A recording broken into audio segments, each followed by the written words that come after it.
33 કરોડ જેવો કાળીનો એકો કહેવાય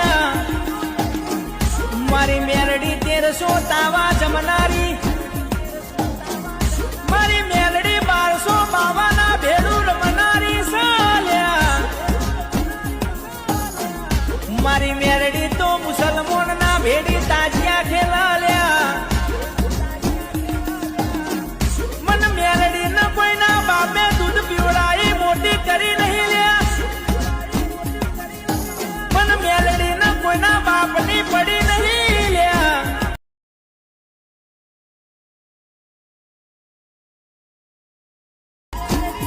33 કરોડ જેવો કાળીનો એકો કહેવાય મારી મેલડી 1300 તાવા જમનારી